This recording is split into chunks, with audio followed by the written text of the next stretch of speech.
Hello everyone, I am Pallavi Mishra and welcome back to my channel learn to teach. So हम कर रहे हैं Kanpur university, जिसे आप CSJM यूनिवर्सिटी के नाम से भी जानते हैं, B.Ed सेमेस्टर 3 वालों का paper number 1 which is school management and leadership. Okay, so आज हम करने वाले हैं इसकी क्लास नंबर 6। टोटल 5 क्लासेस अभी तक हुई हैं, जो जिनका लिंक मैं डिस्क्रिप्शन बॉक्स में डाल दूंगी। प्लेलिस्ट का मैं एक्चुअली डालूंगी लिंक, प्लेलिस्ट में ही ऑल द क्लासेस मैं ऐड करते जा रहे हूँ। ठीक है, कंप्लीट सिलेबस डालने की पूरी मैं कोशिश करूंगी। एक बात कहना चाहती थी कि जो लोग मेरे साथ सेमेस्टर 1 से जुड़े हैं, जिन्होंने मेरे वीडियोस सेमेस्टर 1 से भी देखे हैं, सिंस उसी समय पर मैंने ये चैनल स्टार्ट किया था, और आज आपने सेमेस्टर 1, सेमेस्टर 2 और now you are in semester 3। Okay, so thank you for your support. आज आप लोग की वजह से ही मैं इतना कंटिन्यूटी में वीडियो बना पा रही हूँ। आपके जो रिव्यूज़ आए और मैसेजेस आए, और आपने बहुत अच्छा अपना रिजल्ट भी लेकर आए हैं, थैंक यू। एक बात मैं कहना चाहूँगी, अभी तक मैं वीडियोस में कहती थी कि लाइक करिए, कमेंट करिए, जिससे वीडियो की रीच ज़्यादा से ज़्यादा लोगों तक पहुँचे।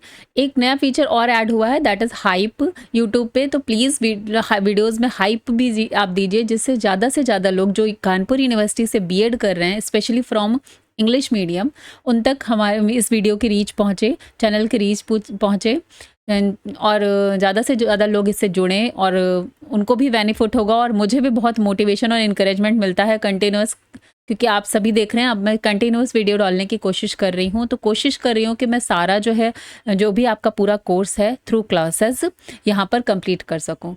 Okay, so thank you for your support and hype ज़रूर दीजिएगा वीडियो को, जिससे इसकी रीच बढ़ती है चैनल की, और ज़्यादा से ज़्यादा लोग इससे जुड़ सकते हैं।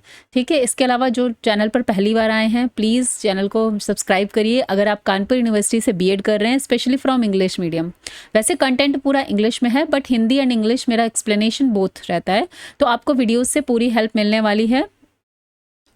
यहाँ पर जो भी लोग इंग्लिश की टर्मिनोलॉजी को यूज़ करते हैं और फिर हिंदी और इंग्लिश मिक्स आंसर लिखते हैं, तो they are also get equal benefit from these videos. पूरा कोर्स जो है हमारा टॉपिक वाइज एकदम यूनिवर्सिटी के अकॉर्डिंग, जो आपका NEP 2020 में आया है, उसी के अकॉर्डिंग पूरा मैंने यहाँ पर सिलेबस रेडी किया है। तो जो लोग चाहते हैं कि वीडियो देखते हैं और उसके बाद उनको पेड कंटेंट परचेस करना होता है, तो यहाँ पर ये मैंने नंबर फ्लैश हो रहा है व्हाट्सएप का। बहुत सारे लोगों ने सेमेस्टर 2 में नोट्स परचेज भी किए हैं, उनके रिव्यूज़ भी चैनल पर हैं, तो आप जो लोग नए हैं वो प्लीज़ जाके रिव्यूज़ भी चेक कर सकते हैं। बहुत अच्छे मार्क्स लेकर आए हैं लोग, और thank you for your feedback also. तो नंबर फ्लैश हो रहा है 7208053840। जो लोग भी पेड कंटेंट परचेस करना चाहते हैं, वो यहाँ पर मैसेज करके पेड कंटेंट परचेस कर सकते हैं। बहुत ही मिनिमम फीस है, और आपको इसके बाद ना कोई बुक खरीदनी है, ना ही कोई इजी नोट्स खरीदने हैं। ठीक है, तो चलिए स्टार्ट करते हैं क्लास को। फंक्शंस ऑफ मैनेजमेंट हमने लास्ट क्लास में किया था। तो फंक्शन ऑफ मैनेजमेंट जो हमने डिस्कस किए थे कि आपको टोटल 5 मेन पढ़ने हैं, that is planning, organizing, staffing, directing and controlling. So last video में हमने प्लानिंग और ऑर्गेनाइजिंग कर लिया था, आज हम करेंगे staffing, directing and controlling. Okay, तो देखते हैं staffing. Staffing is the process of obtaining and maintaining capable and competent people to fill all positions from top management to operate level या ऑपरेशन लेवल, आप यहाँ पर लिख सकते हैं। ठीक है, तो समझ में आ गया कि बहुत ही सिंपल लैंग्वेज में स्टाफिंग को अगर हमें डिफाइन करना है, then how we can define कि एक ऐसा प्रोसेस है जिसमें हम कैपेबल और कॉम्पिटेंट एम्प्लॉयज़ को या लोगों को हायर करते हैं, जॉब देते हैं, फ्रॉम टॉप लेवल से लेकर ऑपरेशन लेवल तक, हर लेवल पर एम्प्लॉयज़ को रिक्रूट करना। क्लियर हो गया? Nothing is complicated. This include securing in recruiting, selecting, training, appraising and maintaining the individuals in organisations. ठीक है, रिक्रूट करना, सेलेक्ट करना, फिर उनको ट्रेनिंग देना, फिर उनका अप्रेजल एंड ऑल पूरा तैयार करना, कैसे एक इंडिविजुअल को ऑर्गेनाइजेशन के लिए कैपेबल बनाना है थ्रू ट्रेनिंग एंड ऑल, और उनकी कैपेबिलिटी के आधार पर उनको जो है उनको काम भी प्रोवाइड कराना है। ठीक है, तो जो भी आपके ऑर्गेनाइजेशन के रिक्वायरमेंट है, उसके बेसिस पर आप रिक्रूट करते हैं। क्लियर हो गया? Staffing is the function by which manager build our organizations through the recruitment, selection and development of individual as capable employee। तो क्लियर हो गया यहाँ मैनेजर्स का क्या होता है। पहले बात तो आपके जो उनकी एलिजिबिलिटी क्राइटेरिया, उसके बेसिस पे वो रिक्रूटमेंट करते हैं, सेलेक्ट करते हैं, देन इंडिविजुअल को ट्रेनिंग एंड ऑल देके, और उनका खुद का भी एज ए इंडिविजुअल भी डेवलपमेंट होता है। जब आप डिफरेंट तरह के काम जाते हैं ऑर्गेनाइजेशन पे करते हैं, तो आप भी का एक्सपीरियंस आता है, और एज ए एम्प्लॉय आप भी की भी कैपेबिलिटी जनरेट होती है वहाँ से। ठीक है, देखिए बड़ी क्लियर लैंग्वेज में, बहुत ईजी लैंग्वेज में मैंने इसको समझाने की कोशिश की है, जिससे आपको जो है अपने जो सब्जेक्टिव पेपर है उसमें आंसर लिखने में आसानी हो। Now coming to the next, responsibility for staffing.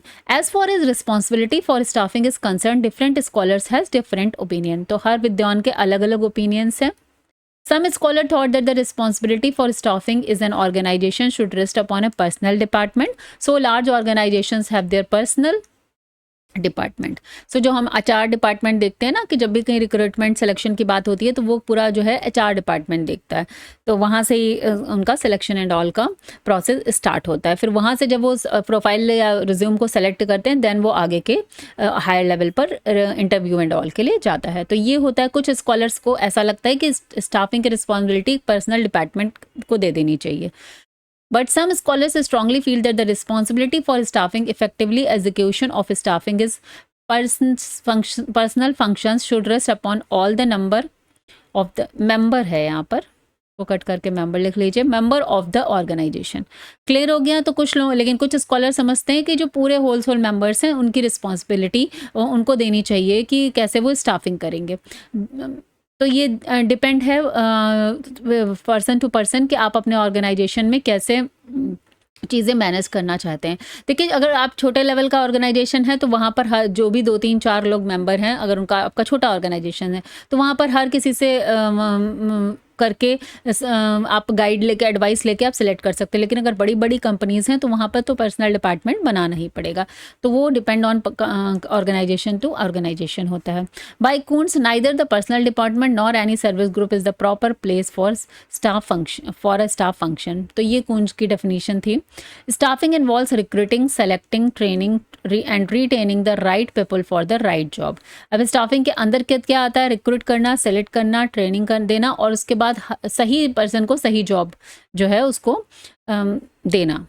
ठीक है, तो वो आता है हमारा स्टाफिंग के अंतर्गत। अब एजुकेशन में ये चीज़ कैसे होती है? Hiring qualified teachers and support staff. Clear? Providing orientation and professional development, evaluating performances and providing incentives, implication of for effective management। अब इसको effective management के लिए क्या कर सकते हैं? A skilled, motivated and well managed team is essential for high quality education delivery। तो वहाँ पर आपको टीचर्स कैसे लेने? स्किल्ड लेने हैं, मोटिवेटेड होने चाहिए, वेल मैनेजमेंट। इसीलिए आज जब आप टीचिंग के लिए भी जब आप इंटरव्यू देने जाते हैं तो वहाँ पर ओवरऑल आपका जो है पर्सनैलिटी एंड ऑल भी चेक होता है इन प्राइवेट सेक्टर। ठीक है, तो ये यहाँ पर हमारा समझ लिया what is the staffing responsibility. अब नेक्स्ट आता है selection process and technique of staffing. Since अभी हम बात कर रहे हैं बेसिक मैनेजमेंट फंक्शन के, अगर आपका पूरे फंक्शंस को एक साथ एक्सप्लेन करने को आता है तब तो आप एक वो आपका होगा लॉन्ग आंसर टाइप क्वेश्चन, तो उसमें आप अलग तरीके से लिखेंगे। बट अगर एक पर्टिकुलर एक ही फंक्शन को एक्सप्लेन करने को आता है, जैसे कंट्रोलिंग आ चुका है कि ओनली कंट्रोलिंग को आपको एक्सप्लेन करना है, ओनली स्टाफिंग को एक्सप्लेन करना है, then you have to write all these content properly. Okay, selection process and technique of staffing क्या होती है? Staffing is a core management function that deal with recruiting, selecting, training and retaining the right people in the right job। Clear हो गया?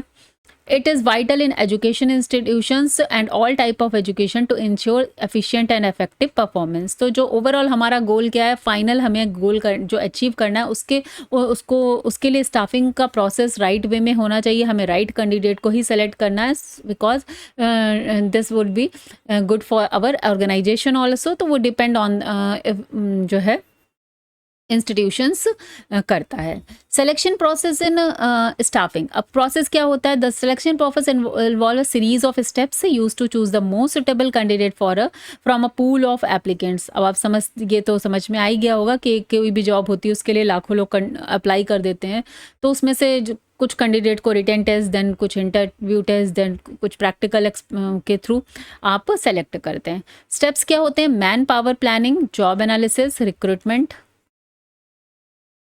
सबसे पहले तो क्या है? Identify how many and what type of staff are needed. अब जैसे अगर एजुकेशन की बात करेंगे तो किस तरह का क्या होता है, उसी के अकॉर्डिंग वो लोग वैकेंसी निकालते हैं। Then job analysis, define job roles, responsibilities and required qualification. उसके बाद जॉब की एनालिसिस की जाती है कि भाई अगर ये वैकेंसी के लिए हमें चाहिए, इस पोजिशन के लिए हमें कैंडिडेट चाहिए, तो फिर उस कैंडिडेट के क्या जो जॉब रोल्स होंगे, रिस्पॉन्सिबिलिटीज़ होंगी और उसके लिए फिर क्या क्वालिफिकेशन चाहिए होंगे। रिक्रूटमेंट पे आते हैं तो invite applications through advertisements, job portal और कैंपस प्लेसमेंट्स। ठीक है। 4th नंबर पे आएगा application screening, short and shortlist application based on eligibility and job criteria. तो इसके बाद ये शॉर्टिंग की जाएगी। After that written test if required, assess subject knowledge, general ability और एप्टीट्यूड, तो वो रिक्वायरमेंट है। अदरवाइज कहीं कहीं डायरेक्ट इंटरव्यूज भी होते हैं। कंडक्ट 1 और more interviews to valuate communication, attitude, teaching skills. Clear है। नेक्स्ट आ गया डिमॉन्स्ट्रेशन और स्किल टेस्ट। उसके स्पेशली इन एजुकेशन क्या होता है, ask candidate to conduct a mock class और practical to check classroom effectiveness. तो जो टीचिंग होता है वहाँ पर एक डिमॉन्स्ट्रेशन का भी एक राउंड होता है। नेक्स्ट आता है 8th नंबर पर बैकग्राउंड और and reference check, verify qualifications, experience and past work behaviour. तो एक्सपीरियंस सर्टिफिकेट एंड ऑल भी चेक किया जाता है। इसके बाद मेडिकल आपका होता है। Ensure the candidate is physically और mentally fit for the job. तो दिस ये हर जगह नहीं होता, ऑप्शनल होता है, ये करता है job to job depend. And the last is final selection and appointment letter. तो select the most suitable candidate and issue the formal appointment letter. तो these are the 10 ways to selection process in for staffing. Now coming to the next, techniques of staffing. अब techniques को कैसे लिखेंगे, देखिए ये चीज़ें हमें सब पता होती हैं, बट जब हमें एग्जाम में पॉइंट ऑफ व्यू से लिखना है तो हमारे माइंड में एक माइंड मैप तैयार होना चाहिए कि हम क्या क्या लिखेंगे और किस तरीके से लिखेंगे। ठीक है, तो टेक्निक में आ जाते हैं। दीज आर द मैथड्स और tools used during the recruitment and selection phase to choose the best candidate. Like interview लिया जाएगा, structured interview, fixed questions for all candidates, या unstructured interview, open ended and conversational. Okay जैसे कि group discussion करा दिया गया, GD करा दिया गया, या किसी ने आके ओपन एंडेड क्वेश्चन पूछ लिए, समझ में आ गया होगा। पैनल इंटरव्यूज होते हैं, multiple interviewers assess the candidate together, बहुत सारे लोग एक साथ बैठ के अलग अलग क्वेश्चंस पूछते हैं। सिचुएशनल इंटरव्यूज भी होते हैं, what would you do if type questions use to evaluate personality, communication and suitability. तो इस तरह से सिचुएशन बेस्ड क्वेश्चन भी इंटरव्यूज में पूछे जाते हैं। तो this is a kind of interview. Next आ गया हमारा written test, aptitude test, reasoning, logic, subject specific test या general knowledge test, use to check knowledge and problem solving ability. Clear हो गया। नेक्स्ट आ गया हमारा GD, group discussion, candidate discuss a topic in a group, जजेस observe leadership, communication and team work, effective for assessing managerial and leadership positions. Clear हो गया। आता है नेक्स्ट आता है डिमॉन्स्ट्रेशन लेसन्स और टीचिंग ट्रायल्स। तो यहाँ पर क्या है, specially used in school and colleges में किया जाता है। Candidate take a trial class to show teaching style, clarity and confidence, useful for hiring teachers for instructors. तो क्लियर हो गया, इसमें तो कोई प्रॉब्लम नहीं है। इस यूजफुल फॉर हायरिंग टीचर्स को हायर करने के लिए इस तरह का डिमॉन्स्ट्रेशन क्लासेस ली जाती हैं। नेक्स्ट आ गया हमारा psychometric test, measure personality traits, stress handling, behaviour, use for leadership and counselling roles. तो ये तो बड़े लेवल पर हो गया। एंड द लास्ट है reference checks, contacting previous employers और listed reference to verify experience and behaviour. तो कहीं कहीं पे रेफरेंस को भी चेक किया जाता है, जहाँ पर आपने अपना एक्सपीरियंस एंड ऑल दिया हुआ है कि कहाँ से आए, तो वहाँ के रेफरेंस लिस्ट को भी कभी कभी चेक किया जाता है, वेरीफाई किया जाता है। Ensure the information provided is accurate और एंड रिलायबल। ये इंश्योर करने के लिए कि जो भी इन्फॉर्मेशन आप प्रोवाइड करा रहे हैं वो एक्यूरेट है कि नहीं, रिलायबल है कि नहीं। तो यहाँ पर जो आपका स्टाफिंग था as a basic management function वो कंप्लीट हो गया है। Now coming to the directing, तो this is 4th। It is the essence of all operations of an organisation. तो इसे हम लोग क्या बोलेंगे, it is the essence of all operation of an organisation. It is concern with the guiding, counselling, motivating, instructing and leading the human factor, human resources और employees और followers to achieve the goal of an organization. Clear हो गया। ये क्या है, पूरे operations का essence है। आप समझ लिए, जैसे एक मूवी बनती है तो डायरेक्टर का रोल उसमें सबसे बड़ा हो जाता है, उसी को सबसे ज़्यादा इम्पॉर्टेंट रोल उसी का है, डायरेक्शन का। तो यहाँ भी एक ऑर्गेनाइजेशन के लिए डायरेक्टिंग इज़ वेरी इंपॉर्टेंट। ये इसमें क्या क्या आप गाइडिंग करते हैं, काउंसलिंग करते हैं, मोटिवेट रखते हैं, इंस्ट्रक्शन भी देना होता है। Human factor, human resources means जो हमारे एम्प्लॉय हैं उनको मोटिवेट करना, इन सारी चीज़ों के लिए अपने जो अचीव है करना है हमें गोल, जो main goal of the organization है उसको अचीव करने के लिए जो है गाइडिंग, काउंसलिंग, मोटिवेटिंग, इंस्ट्रक्टिंग, इन सारी चीज़ों को यूज़ किया जाता है। तो direction is very important. Direction is telling people what to do and seeing what they do it to the best to their ability. अब डायरेक्शन के अंतर्गत ये भी आता है कि लोगों को ये बताना कि वो क्या करें, और साथ में ये भी देखते रहना कि वो क्या अपनी एबिलिटी के अकॉर्डिंग बेस्ट परफॉर्म कर रहे हैं कि नहीं कर रहे हैं, नहीं कर रहे हैं तो उन्हें उसके लिए इनकरेज भी करना, मोटिवेट भी करना, ये सारी चीज़ें डायरेक्शन के अंतर्गत आ जाती हैं। कून्स ने क्या बोला, direction is a complex function that includes all those activities which encourages subordinates to work with effectively, efficiently in both the short and long term. तो क्लियर हो गया, अभी हमने समझ लिया डायरेक्शन एक काइंड ऑफ कॉम्प्लेक्स फंक्शन, जितना ही important है उतना ही कॉम्प्लेक्स भी है, बिकॉज यहाँ पर आपको ह्यूमन पावर से इंटरेक्ट करना है अपने जो सबऑर्डिनेट्स हैं कि वो अपनी जो परफॉर्मेंस है उसको इफेक्टिवली एंड इफिशिएंटली दे पाएँ for the short term and long term both. Clear है? तो ये डेफिनेशन है, ये एज इट इज़ आप याद कर लेंगे। फ्लो चार्ट एंड डेफिनेशंस को आप जब अच्छे तरीके से प्रेजेंट करेंगे then you will get good marks. अगर आपको चाहिए कि मैं फ्लो चार्ट और डेफिनेशंस वगैरह के साथ एक आंसर आपको लिखकर बताऊं तो please write me in the comment box, मैं फिर उसके ऊपर भी एक वीडियो बना के आपको दिखाऊंगी। Directing is guiding and supervising subordinates to ensure task are done properly. तो यहाँ से एक पॉइंट निकल के आता है कि डायरेक्टिंग क्या है, गाइड भी करता है और साथ में सुपरवाइज भी करता है कि जो भी टास्क जो भी हमने वर्क असाइन किया है लोगों को वो सही ढंग से हो भी रहा है कि नहीं हो रहा है। अब एजुकेशन में इस चीज़ को हम कैसे देखेंगे, giving clear instructions to teacher और support staff, supervising teaching methods, providing timely feedback and corrections. Clear हो गया, टाइमली फीडबैक प्रोवाइड करना और करेक्शंस भी जो अगर नीडेड है, ये सारी चीज़ एजुकेशन में आ जाती है। इन इम्प्लीकेशंस फॉर इफेक्टिव मैनेजमेंट, क्योंकि इफेक्टिव मैनेजमेंट आप पढ़ रहे हैं तो हर जगह इसका इंपॉर्टेंस बहुत है। Proper direction lead to clarity, efficiency, goal alignment among staff and students. ठीक है, तो अगर इसको इफेक्टिव मैनेजमेंट के लिए क्या ज़रूरी है, प्रॉपर तरीके से आप डायरेक्शन दें, क्लैरिटी होनी चाहिए और गोल अलाइन, जो भी आपका टास्क दिया जा रहा है, जो भी आपका डायरेक्शन है, जो भी आपने काम असाइन किया है, वो सारे गोल ओरिएंटेड होने चाहिए, जो भी ऑर्गेनाइजेशन के गोल को अचीव करने के लिए होने चाहिए। ठीक है, नेक्स्ट आता है, इसी में लीडिंग एंड मोटिवेटिंग भी काम आ जाता है डायरेक्शन का। Leading means influencing people towards achieving goal, while motivating is about inspiring them to give their best. Clear हो गया, बहुत ही आसान लैंग्वेज में समझा दिया है कि लीडिंग का मतलब होता है आप लीड कर रहे हैं, एज ए लीडर आपको काम करना है, तो लोगों को इन्फ्लुएंस करना कि अपने गोल को अचीव करने के लिए, और मोटिवेट का क्या होता है, उन्हें इंस्पायर करना कि वो अपना बेस्ट परफॉर्म कर पाएँ। ठीक है, बहुत इजी लैंग्वेज में हम समझा दिया है। In education creating a positive and inspiring school culture, recognizing achievements and encouraging innovation, empowering staff and students। ठीक है, तो एजुकेशन में तो बहुत इंपॉर्टेंट है पॉजिटिव एक इन्वायरमेंट क्रिएट करना है, स्कूल का जो इन्वायरमेंट है वो, क्योंकि वो वहाँ पर इतने बच्चे जा रहे हैं, सबका फ्यूचर उस पर डिपेंड कर रहा है, सबका समझिए बच्चों का तो बिल्डिंग ही वहीं से होती है, उन एज ए पर्सनैलिटी वो डेवलप होते हैं, स्कूल का तो बहुत इम्पैक्ट पड़ता है। तो स्कूल में एक पॉजिटिव इन्वायरमेंट क्रिएट करना, अचीवमेंट पर प्रेज करना, इनकरेज करना, मोटिवेट करना, स्टाफ को भी एम्पावर करना so that they can perform their best, students को भी मोटिवेट करना so they can also perform their best.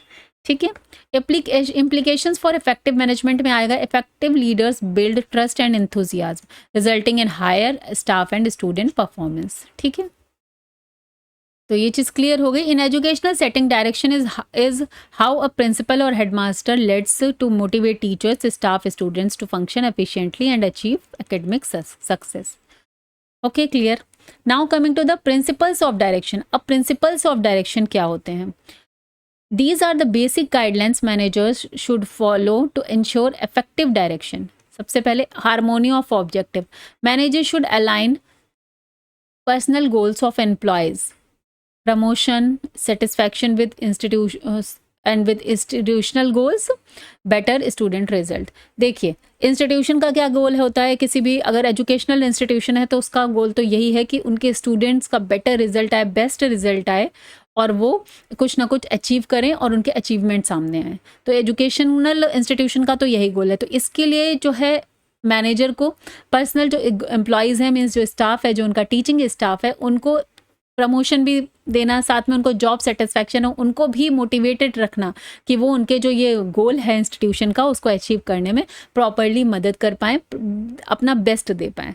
So harmony of objective ये हो गया। Unity of command, each employee should receive direction from only one superior to avoid confusion and conflict. तो ये भी है कि हर कोई अपना अपना कमांड नहीं दे रहा है, या तो कमांड अगर 4 जगह से आ रहा है लेकिन सेम ही टाइप का कमांड आ रहा है, सेम ही डायरेक्शन आ रही है, तो unity of command.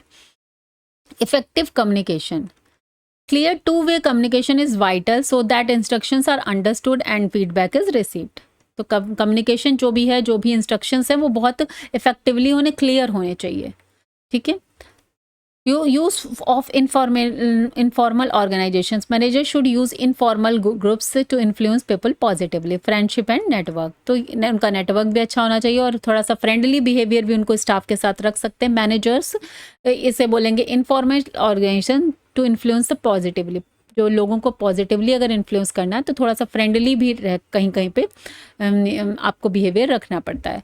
Leadership strong ethical inspiring leadership is key to effective direction, leaders must lead by example। Clear हो गया, इसमें तो कुछ भी डिफिकल्ट नहीं है।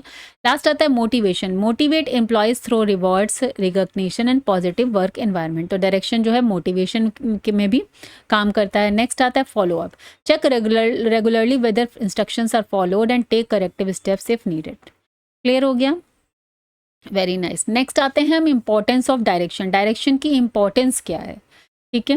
Direction is crucial for converting plans into actions and ensuring success at every level of organization. तो समझ में आ गया डायरेक्शन कहाँ पे ज़रूरत हो गया, जो हमारे प्लान्स हैं उनको एक्शन में लाने के लिए। प्लानिंग तो हमने देख लिया, हमने पढ़ा था, प्लानिंग फर्स्ट था, then organizing, then staffing, now coming to the direction, ठीक है। सो और नेक्स्ट आता है इंश्योर करता है सक्सेस को एट एवरी लेवल, क्योंकि हर लेवल का जब काम सही से हो जाएगा तो पूरे ऑर्गेनाइजेशन का ही काम सही चलेगा और अपने गोल को अचीव करना इजी हो जाएगा।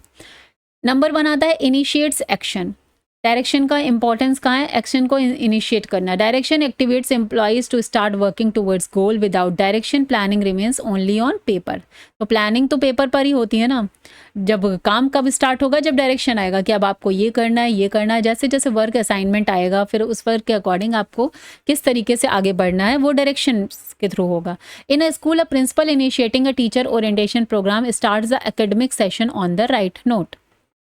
तो सबसे पहले एक पेरेंट टीचर ओरिएंटेशन भी होता है जब भी स्कूल स्टार्ट होता है, तो उसमें आप पूरा डायरेक्शन पूरा पेरेंट्स को भी बताया जाता है कि ये आपका पूरा प्लानर रहेगा, इस तरीके से स्टूडेंट को गाइड किया जाएगा। पूरा एक ओरिएंटेशन प्रोग्राम होता है, चाहे वो छोटे लेवल का स्कूल हो या बड़े कॉलेजेस हों या फिर इंजीनियरिंग कॉलेज हो, हर जगह एक ओरिएंटेशन प्रोग्राम रखा जाता है। नाउ नेक्स्ट आता है integrates efforts, it brings unity among different departments और individuals so they work towards a common goal. ठीक है, तो किसी भी इंस्टीट्यूशंस में अगर अलग अलग डिपार्टमेंट्स हैं बट सबको इंटीग्रेट करके एक साथ लेकर आएगा वो कौन, डायरेक्शन। ठीक है, director. Teachers of different subjects coordinating under a single plan for school annual day. Clear होगा, ये इसका एक एग्जाम्पल है। इम्प्रूव्स एफिशिएंसी, और इसकी वजह से अगर डायरेक्शन प्रॉपरली है तो आपकी जो एफिशिएंटली काम करने की जो क्षमता है वो भी बढ़ जाती है, एफिशिएंसी भी बढ़ जाएगी। By guiding and motivating employees properly, direction helps in better time management, resource use and task completion. समझ में आ गया। एग्जाम्पल के तौर पे समझ सकते हैं, well directed teacher to knows what to teach, how to manage time, when to assess. तो अगर किसी टीचर को प्रॉपर ये गाइडलाइंस है, प्रॉपर डायरेक्शन है उसके लिए कि उसे कब क्या टीच करना है, कितने टाइम में उसको अपना सिलेबस कंप्लीट करना है, कैसे असेसमेंट करना है बच्चों का कि बच्चे, तो ये अगर उसको पास प्रॉपर डायरेक्शन है तो वो अपना काम को बहुत ही इफेक्टिवली एंड एफिशिएंटली परफॉर्म कर सकता है। इंश्योर डिसिप्लिन एंड कंट्रोल, और इससे जो है एक डिसिप्लिन एंड कंट्रोल भी आता है। Clear direction keeps employees on the right path and minimize errors. Clear misunderstandings and conflict, errors भी कम होंगी, मिसअंडरस्टैंडिंग्स भी, और कॉन्फ्लिक्ट भी कम करता है अगर आपका डायरेक्शन और कंट्रोल जो है वो प्रॉपर है। So this is the importance of direction. Next आ गया हमारा इनकरेजेस इनिशिएटिव एंड क्रिएटिविटी। तो इंपॉर्टेंस ऑफ डायरेक्शन में आ जाती है, ये एक तरह से क्रिएटिविटी को भी इनकरेज करता है, इनिशिएटिव्स को भी। Good direction promotes an open environment where staff can take initiatives and innovate. ठीक है, allowing teacher to design their own creative projects and classroom activities. And next आता है last, boost morale and motivation. तो by offering support, appreciation and clarity, direction boost employee morale and job satisfaction. Proper guidance से जब आपका पूरा आपका काम and all बहुत अच्छे से हो रहा है, एफिशिएंटली हो रहा है, तो एक तरह से जॉब सेटिस्फैक्शन भी मिलता है as a teacher when you are performing well in your role. तो सबसे बड़ी बात तो टीचर के लिए कि अगर बच्चा अच्छा परफॉर्म करता है, उसका रिजल्ट अच्छा आता है, वो उसको सबसे अच्छी सेटिस्फैक्शन देता है कि येस ही और she is doing best. Recognizing a teacher for outstanding performance in front of staff encourages others too. तो इस तरीके से हमने डायरेक्शन को यहाँ पर समझ लिया है. आई होप आपको ये पॉइंट क्लियर हो गया है. Controlling is this one of the most important function of management in which manager needs to exercise effective control over the activities of the subordinate. ठीक है, तो यहाँ पर ये काम आ जाता है मैनेजर का कि उन्हें इफेक्टिव कंट्रोल के लिए और एक्टिविटीज़ को जो सबॉर्डिनेट्स की हैं वो क्या काम कर रहे हैं उसको चेक करना टाइम टू टाइम, और वो इफेक्टिवली उस काम को कर रहे हैं कि नहीं, परफॉर्म कर रहे हैं नहीं, इसको देखना एक मैनेजर का काम आता है. तो control is the work of specially manager in the institutions. Basically, it is function which ensures that activities in organization are performed as per plan, and it also ensures the resources are being used in effective and efficient way in organization to achieve the predetermined goal. ठीक है, तो controlling यहाँ पर आ गया जिसमें ensure करता है कि जो भी रिसोर्सेज एंड ऑल हैं वो अपने जो ऑर्गेनाइजेशन के उनको इफेक्टिवली एफिशिएंटली यूज़ किया जा रहा है कि नहीं किया जा रहा है. जो भी हमारे गोल्स हैं ऑर्गेनाइजेशन के लिए कंट्रोल करना, एक तरह से हर चीज़ को नियंत्रित वे में देखना. It is goal oriented function. It is primary function of a manager. Clear हो गया. देखिए कंट्रोलिंग ये इंपॉर्टेंट हुई है, ये आपके प्रीवियस ईयर के पेपर में एग्जैक्टली ऐसे ही define controlling as a basic management function आया हुआ क्वेश्चन है, तो इसीलिए इसको ध्यान से समझिएगा. Controlling means monitoring performance and taking corrective actions when necessary. ठीक है, मॉनिटर करना और करेक्टिव एक्शंस पे लेना. अगर कोई हमें दिख रही है कि ऐसी प्रॉब्लम है, परफॉर्मेंस सही नहीं है, तो फिर उसके अकॉर्डिंग करेक्टिव एक्शंस भी लेना, एक्शंस भी उसके रिकॉर्डिंग लेना कि कैसे इसको और बेटर कर सकते हैं. एजुकेशन में इसको कैसे देखते हैं? Assessing students results, teacher performance and overall school progress. Clear है. Comparing actual performance with planned objective. जो भी एक्चुअल परफॉर्मेंस चल रही है और जो हमारे ऑब्जेक्टिव्स हैं, प्लानिंग है, उसके अकॉर्डिंग उसको कंपेयर करना. Taking steps to address gaps and challenges. और उसके बाद जो भी गैप आ रहा है या जो भी चैलेंजेस आ रहे हैं, हमारा जो हमने गोल है एक अपना फिक्स किया है, तो उसके लिए जो भी चैलेंजेस आ रहे हैं या कोई कहीं पे कुछ लैक हो रहा है, तो उन सबको के लिए प्रॉपर स्टेप्स लेना. That this is the main function of controlling.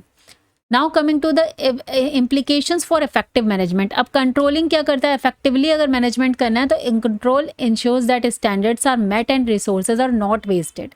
It helps maintain accountability. तो ऑल्सो ये जो क्या है, अगर आपने जैसे किसी एक डिपार्टमेंट को वो काम असाइन किया है, ठीक है, तो वो उसके लिए अकाउंटेबल हो, इसके लिए कंट्रोलिंग आ जाती है कि अगर मैनेजर जो है वो कंट्रोल करना है तो they are accountable, they are responsible. उनको अपना जो भी काम कर रहे हैं उसके लिए आंसरेबल है वो अपने मैनेजर को. इसीलिए हर टीम में एक मैनेजर बना दिया जाता है या बॉस बना दिया जाता है. ठीक है. Now coming to the importance of controlling. Importance of controlling ensures goal achievement. It helps ensure that all efforts are aligned with organizational objectives. Clear है कि जो भी efforts किए जा रहे हैं, जो भी वो ensure करना कि जो है वो organizational का जो goal है उसी के direction में होना चाहिए. Improve efficiency by monitoring performance. It reduces wastage and increases productivity. Clear हो गया. Facilitates decision making, provides feedback that help managers make inform choices and improvement. तो डिसीजन मेकिंग में ये हेल्प करता है, फैसिलिटेट करता है, क्योंकि इस फीडबैक एंड ऑल जब मैनेजर्स प्रोवाइड करते हैं तो उसके बेसिस पर और इम्प्रूवमेंट किए जा सकते हैं. इन्हांस एम्प्लॉय मोटिवेशन, एम्प्लॉइज़ के मोटिवेशन को भी इन्हांस करता है. Clear performance standards, feedback boost accountability and morale. Minimize errors and risk. और ये कंट्रोलिंग एक तरह से वो फंक्शन है जिसमें आप रिस्क को भी मैनेज करते हैं, कम कर सकते हैं, और एरर्स को भी मिनिमाइज कर सकते हैं. Early detection of deviation helps prevent major losses और failure. Clear. And the last is promotes discipline. A good control system enforces standard, deadlines and ethical conduct. ठीक है, तो डिसिप्लिन को भी एक मेंटेन करने में कंट्रोलिंग हेल्प करता है. तो यहाँ पर हमने कर लिए हैं अपने बेसिक मैनेजमेंट फंक्शन फंक्शंस के टॉपिक्स। तो यहाँ पर आई होप कि आपको चीज़ें समझ में आई हैं। नाउ वी कैन चेक कि क्वेश्चन पेपर में क्वेश्चन कैसा आया है। ओके तो यहाँ पर था एक question, explain the basic management function in school administration. ये तो हमने लास्ट टाइम पे देखा था, यहाँ पर सभी को कहा गया था एक्सप्लेन करने के लिए।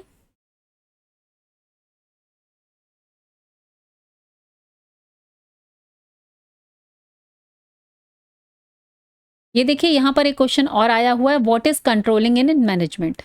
ठीक है, तो आज हमने कंट्रोलिंग को काफ़ी एक्सप्लेन करके डिस्कस किया है ब्रॉड लेवल पर, तो वहाँ से आप कंट्रोलिंग को लिख सकते हैं।